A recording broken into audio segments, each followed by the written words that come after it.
To all lords, spiritual and temporal, and all other our subjects whatsoever, to whom these presents shall come, greeting. Exactly 1 year on from Boris Johnson's general election win, and a year since Alexander Lebedev's dazzling celebrity-filled 60th birthday party, I, Evgeny Lord Lebedev, and his son Evgeny is taking part in a very different, more formal celebration. solemnly, sincerely, and truly declare and affirm that I will be faithful and bear true allegiance to Her Majesty Queen Elizabeth, her heirs and successors according to law. Dressed in a crimson velvet robe trimmed with white fur made from red squirrels, Evgeny Lebedev takes an oath to the Queen. Later, standing tall in the ornate gilded chamber of the House of Lords, Evgeny posed for a photo and uploaded it to Instagram. He captioned it Muzhik, or Russian peasant, among the noblemen, and he added emojis of a bear and a crown. Lord Rodomir's wife, Claudia, commented on the photo, "My sweet lord." Just over 30 years since Alexander Lebedev arrived in Kensington to work undercover as a KGB officer, and only 14 years since Evgeny was launched into society at that glittering party at Tortoise, he had been given a seat in Britain's upper house of Parliament. Grotesque. It's done nothing, even by the normal standards of the Conservative Party, to justify peerages. No, I just thought it was ludicrous, but it was sort of part of the projectile. Well, not surprised, but amazed. His role as the Baron of Siberia is, I think, the moment when Britons jumped the shark. If you're not familiar with the phrase, jumping the shark, it's usually used to describe a TV show or fad that has overreached itself and lost all credibility. It's just embarrassing, to be honest. I mean, just try and imagine that in America, right? I mean, America obviously has plenty of problems, but it's just how cheap Britain is. If you look at how much money it takes to buy an American politician, it's a lot of money. Whereas in this country, it's like nothing. It's just everything is so cheap and for sale. Other voices, particularly those in the security world, have been even more critical. One lord involved in official intelligence told me, "Peers weren't at all happy, I think you'll find, with Mr. Lebedev's arrival." The Lord of Siberia, the son of a KGB agent turned oligarch, with a seat for life in the upper house of Parliament by the age of 41. An almost unbelievable turn of events, and one that isn't really about Evgeny Lebedev, but about Britain. One of the really genius things about this country, I feel, is the way its establishment appears to be exclusive, but is in fact open. Its openness to new people and new money is how it survives. It's why its ancient institutions, even its aristocracy, aren't as moribund as those in other European countries. Why they continue to wield power and influence. But that openness can be a problem. It can become willful blindness. Britain welcomed Russian money when Kremlin agents committed murders on its own soil, and continued to welcome its money when the murders continued and the annexations began. I think that up until the war, it was very different. And I often, when I was talking, having some meetings, or just doing some speeches in London, I often felt like a clown, saying like, oh, do this, do that. It shouldn't be possible that all this money is being stolen in Russia. People are being terrorized for reporting about these crimes. And then these people just go to board the plane, land somewhere in Farnborough, get a taxi to their fancy London flats and continue to live like nothing happened. It was only when Russia invaded Ukraine that it became impossible for Britain to keep looking away. And now the country finds itself at a fork in the road. It can continue with the same model, moving from Russia to another source of funds, or it can change, for good. I'm Caruana Galizia, and you're listening to Londongrad, how the Lebedevs partied their way to power.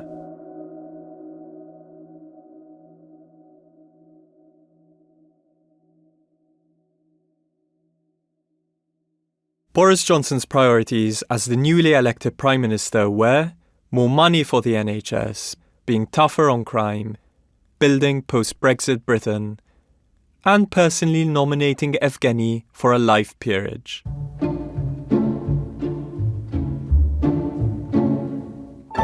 We know that Evgeny's nomination went in early because documents I acquired through an FOI show officials at the Cabinet Office were chasing Evgeny for his details by the first week of February. That is, just 8 weeks after Boris Johnson's election. Nominations go to the House of Lords Appointments Commission, which is a group of cross-party peers that can vet but not veto nominees. When the Commission received Evgeny's form, it sent it out for vetting, as normal procedure dictates. But there was something not quite normal about Evgeny's case. The vetting report wasn't ready for the Commission's first meeting of the year. The report finally got to the Commission in time for its next meeting, on the 17th of March 2020, between 1 and 3 p.m. in Committee Room 2 in the Lords.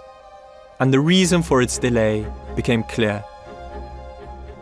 The vetting report contained information relayed by MI5 and MI6 via the Cabinet Office that a peerage for Evgeny could pose a national security risk because of his father's KGB past. And there was more. An FOI request I sent to the Metropolitan Police, which the Commission typically asks to check whether nominees have a criminal record, reveals that the police force supplied the Commission with information about Evgeny that it got from the security services. That information, like everything else in Evgeny's vetting report, was redacted or completely exempt from release to the public because of national security and personal privacy concerns.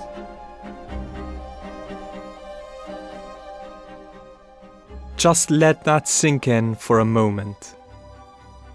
Some secrecy is necessary for good government. Most sensible people wouldn't argue with that.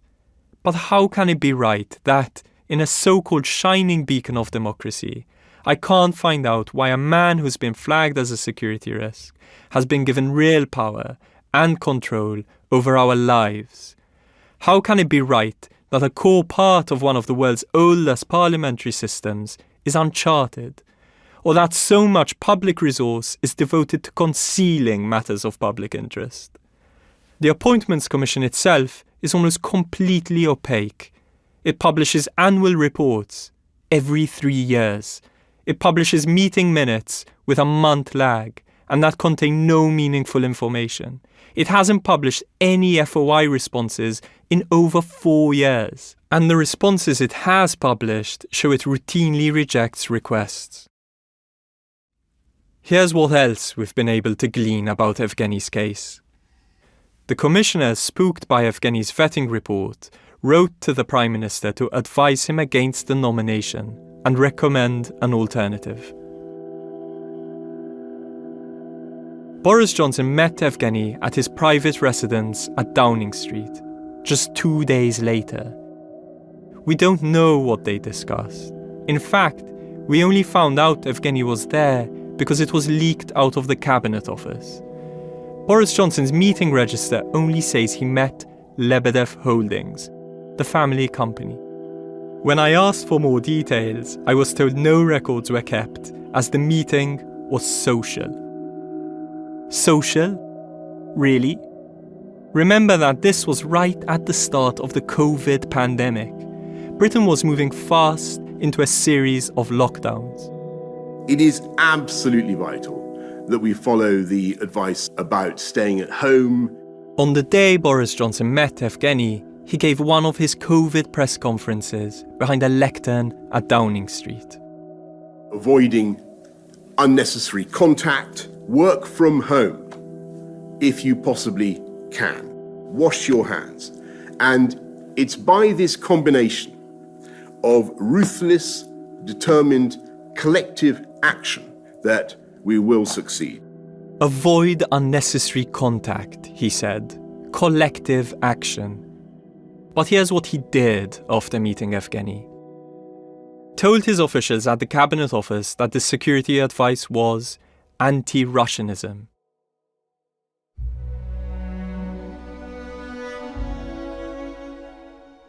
The officials recall that Boris Johnson began working hard to overrule the advice. They were shocked not just about Evgeny's unsuitability for a peerage, but that the Prime Minister considered it a priority at the start, no less, of a global pandemic. But for reasons that remain unclear, he persisted and succeeded. The security advice was softened and sent back to the Commission by June as a fait accompli. And so, reluctantly, the commissioners signed off on Evgeny's appointment. With a caveat. In their confirmation letter, they called on Boris Johnson to consider the Russia report prepared by Dominic Grieve's parliamentary committee and implement its recommendations. The government was still blocking its publication.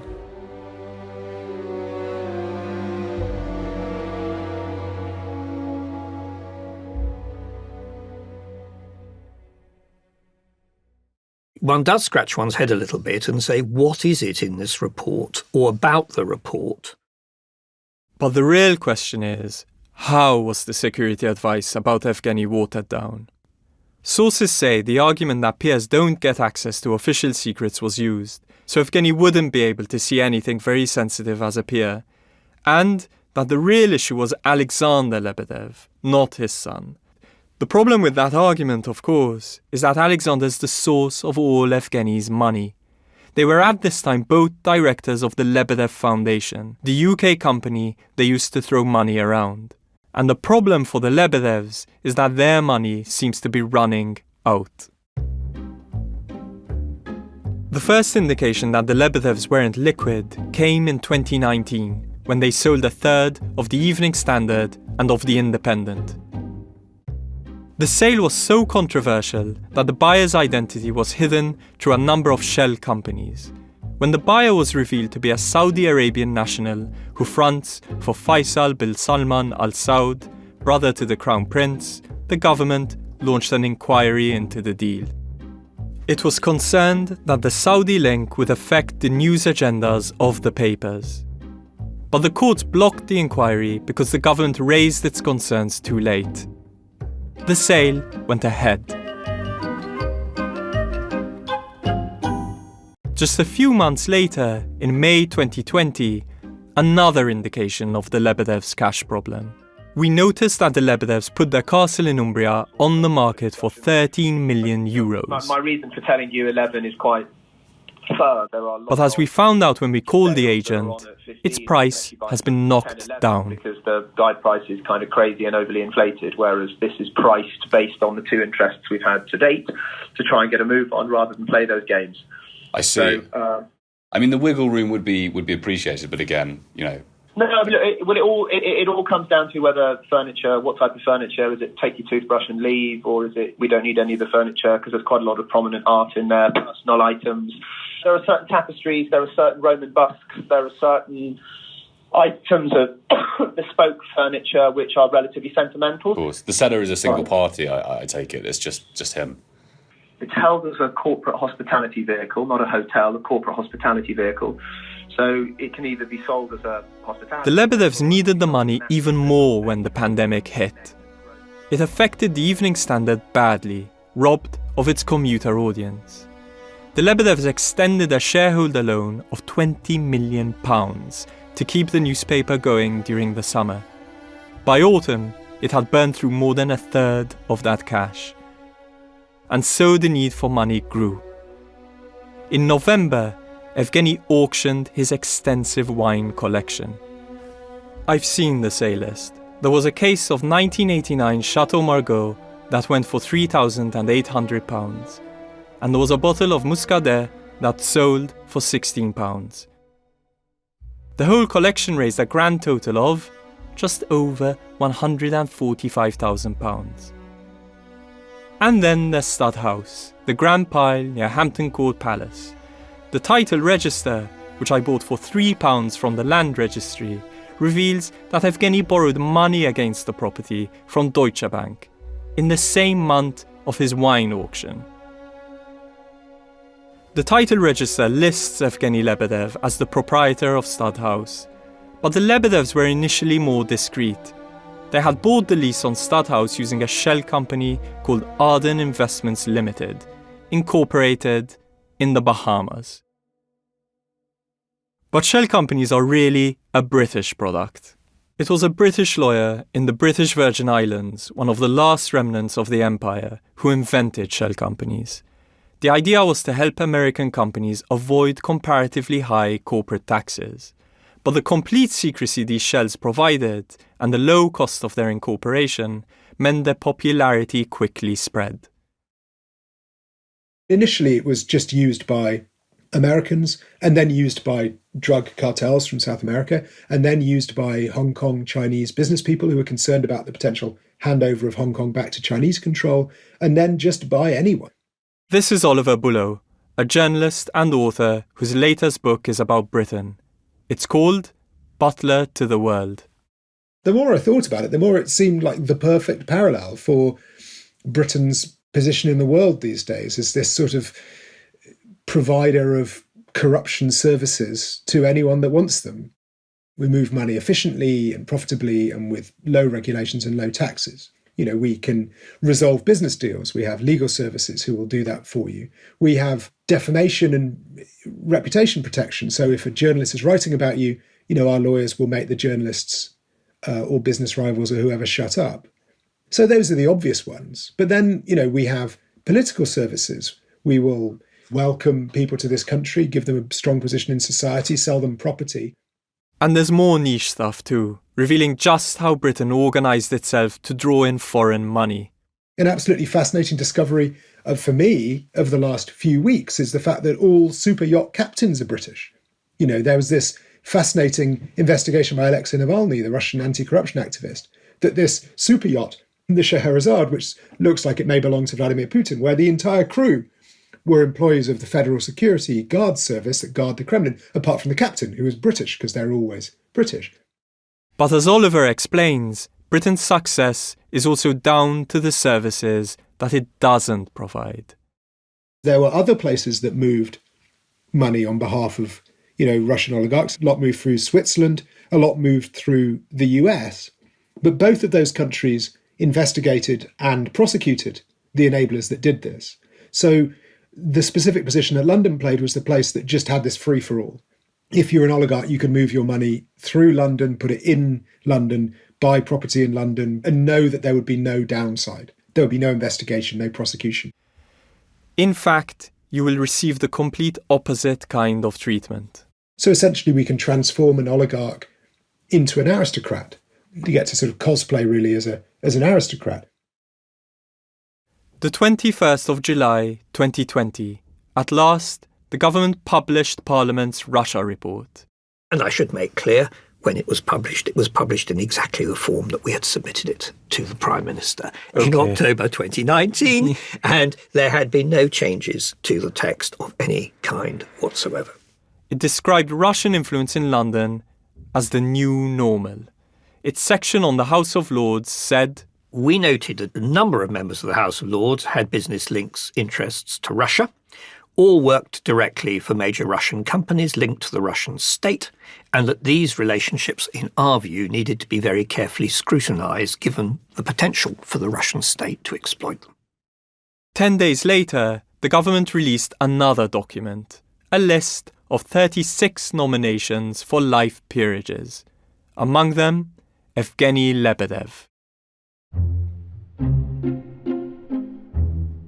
When his nomination was criticised, Evgeny wrote a piece for Lord Rothermere's Mail on Sunday, describing the criticism as snobbery and casual racism.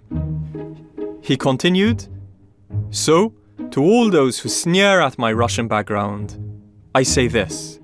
Is it not remarkable that the son of a KGB agent and the first-generation immigrant to this country has become such an assimilated and contributing member of British society?"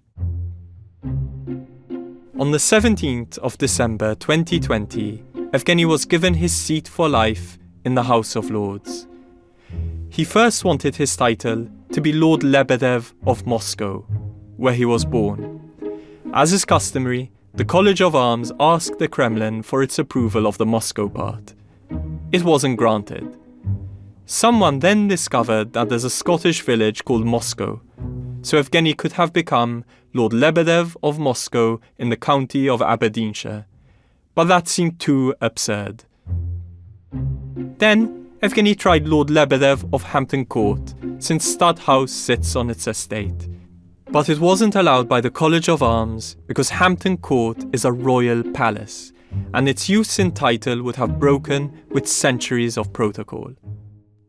Our trusty and well-beloved Evgeny Alexandrovich Lebedev, to the state, degree, So, style, he ended up with the name, style and title of Baron Lebedev, of Hampton in our London borough of Richmond-upon-Thames, and of Siberia in the Russian Federation. Our Lord gave his maiden speech 5 months later. Noble lords, for every one of us it is a moving moment when we join this house.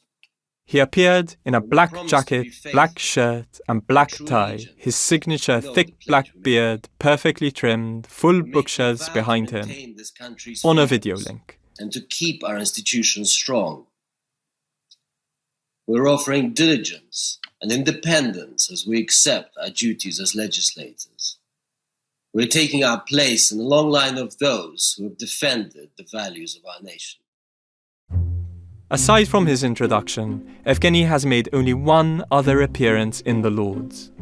He showed up in a dark jacket over a dark top, with no tie and in black jeans, looking, one peer said, like a nightclub bouncer. He sat silently and alone as a peer asked an urgent question on food price inflation. He walked out around half an hour later wearing his tinted aviator glasses as peers debated a report from the Science and Technology Committee. On the evidence so far, for Evgeny, the peerage is just a bauble, a gong and not a job. But such patronages aren't new. This is Lord Lexden, an active Conservative peer and the Carlton Club's official historian, who was sent to the Lords by David Cameron. It tends to be the case when peerages are awarded in this particular manner, out of recognition, in part to a person's contribution to the country, maybe, but in larger part because of the money that they have spent in ways that advance the interests of those at the centre of our affairs who profit from them. The closer the connection, in other words, between the rendering of service by financial contributions to the Tory party or in ways similar to it, the more likely it is that the individual will be seen, but rarely, in the chamber of the House of Lords. There is nothing new about that as a feature of British political life. I mean, it goes back to the 19th century. The Lords has grown a bit since then. It's now got around 800 members. It's the second largest legislative chamber behind the 3,000 or so member Chinese National People's Congress. And what does a seat in the Lords give you beyond the title? By putting on that crimson robe, Evgeny gets some control over this country's laws for life. He acquires yet more status, he gets to walk through the so-called corridors of power, and gains gravitas.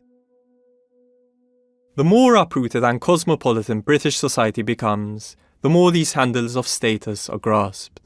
From party boy to peer, in 14 years. But here's the thing. Evgeny sits in the Lords as a crossbencher, unaffiliated to a political party, and neither he nor his father have officially donated money to the Conservatives or to Boris Johnson. So it's not your classic case of patronage. Apparently, they're just friends. Well, Mr. Johnson doesn't care about very much. He is perfectly content to see and to promote and undertake himself in the curious, blithe and brazen way in which he conducts his life. So it is part of the way in which he treats the world. He is an amiable, jolly person who likes to do what he can for friends. And it wouldn't trouble him in the least, because his conscience is not a very deep and marked feature of his personality.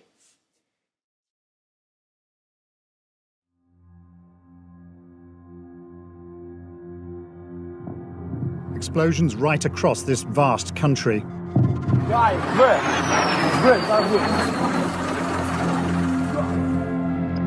the last several hours, Russia has invaded Ukraine, advancing on this country in several directions. It started before dawn. Ukraine woke to explosions around the capital, Kiev. A day after Russia invaded Ukraine, Evgeny made his first public statement on the war, in a tweet which read, "Orthodox Slavs killing their brethren on a scale not witnessed for centuries, an unimaginable tragedy for people of Ukraine and Russia." It's exactly the kind of equivocation that looks like it's saying the right thing in London, but doesn't get offside with Putin. As the pressure on him for a stronger reaction mounted, Evgeny used the front page of his Evening Standard newspaper to write an open letter to President Putin. He wrote, "I plead with you to use today's negotiations to bring this terrible conflict in Ukraine to an end." He pleaded with Putin, but he didn't criticize or blame him. His letter is all hedging and fudging. Evgeny described himself as a Russian and British citizen in his open letter. So it's surprising that he didn't use his other platform, the House of Lords. Here we are in the midst of the largest international crisis since the Second World War, and the one Russian-born peer, ennobled just a few months ago, has not sought to utter or to make an appearance. Here's what Lord Cormac, a Conservative peer, thought of the situation.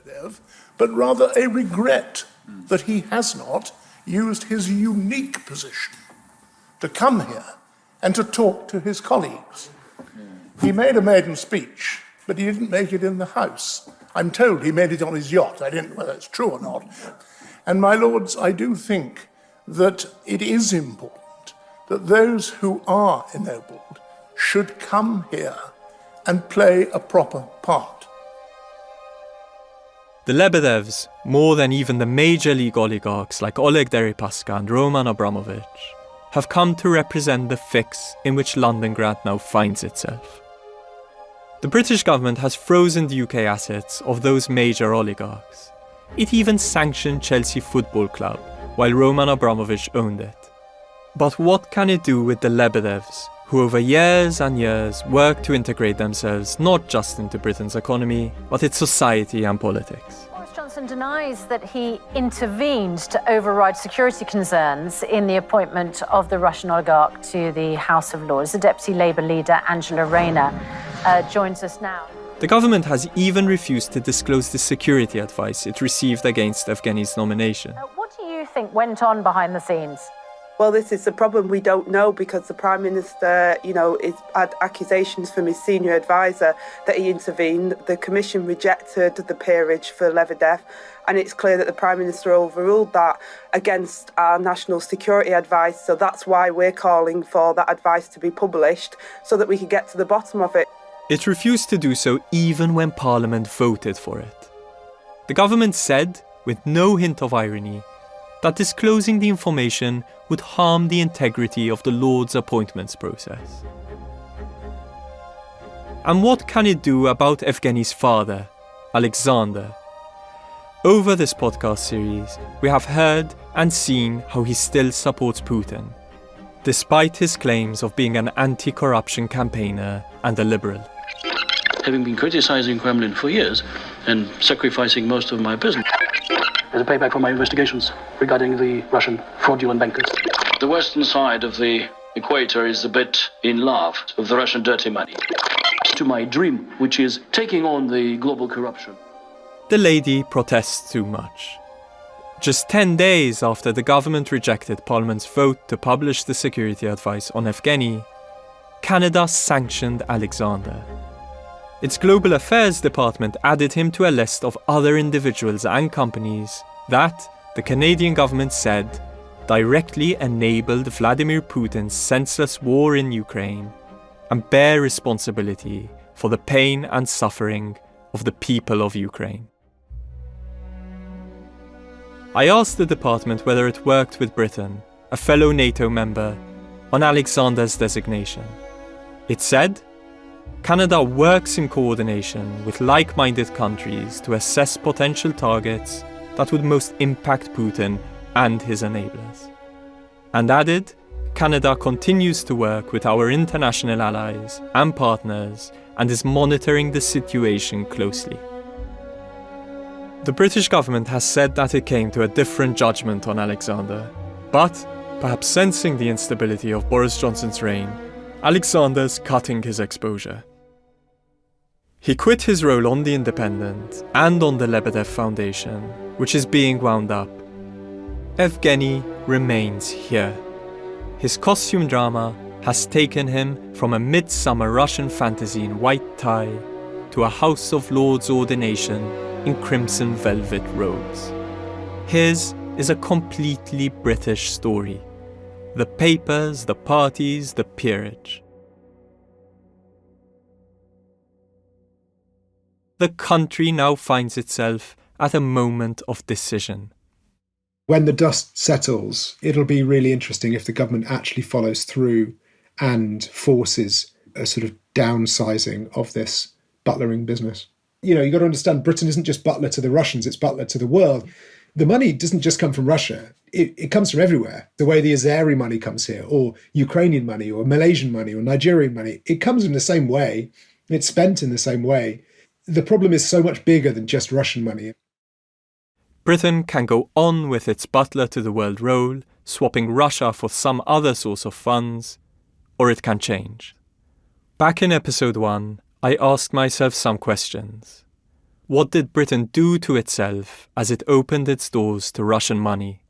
Was Britain really prepared to ignore assassinations if they got in the way of that money? And how does this change Britain's national myth?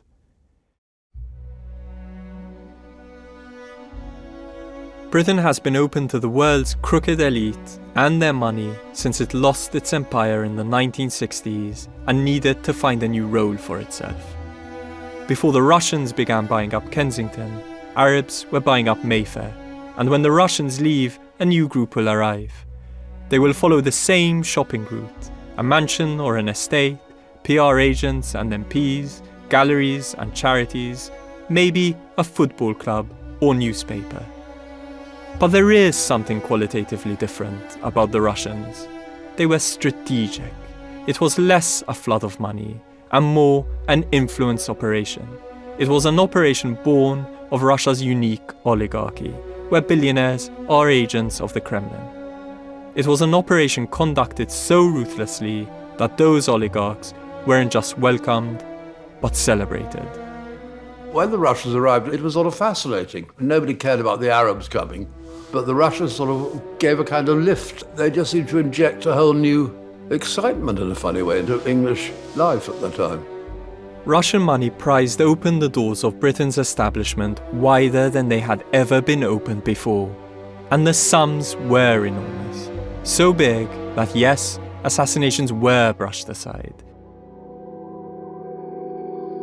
Bigger, in fact, than we even know.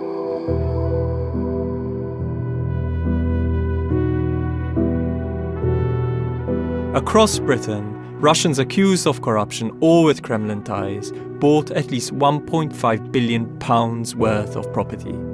And that's an underestimate.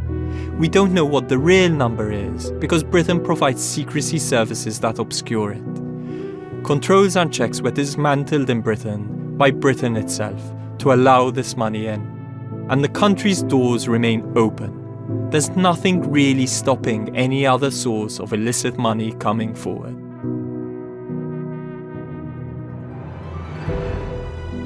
The sanctions of Russian assets after Russia's invasion of Ukraine are just that, sanctions of Russian assets.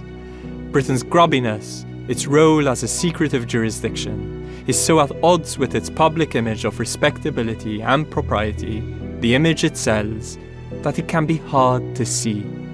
It is, after all, a national myth like any other. It's a myth that breaks down in the story of Alexander and Evgeny Lebedev.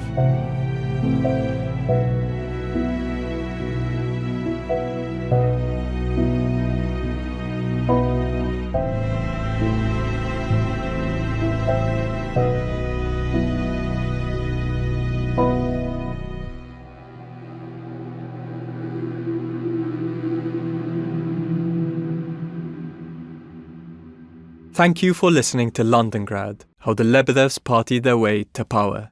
This series was reported by me, Paul Caruana Galizia. Additional reporting by James Wilson and Kim Dara. The producer was Katie Gunning. The sound designers are Tom Kinsella and Carla Patella. The editor is Kerry Thomas.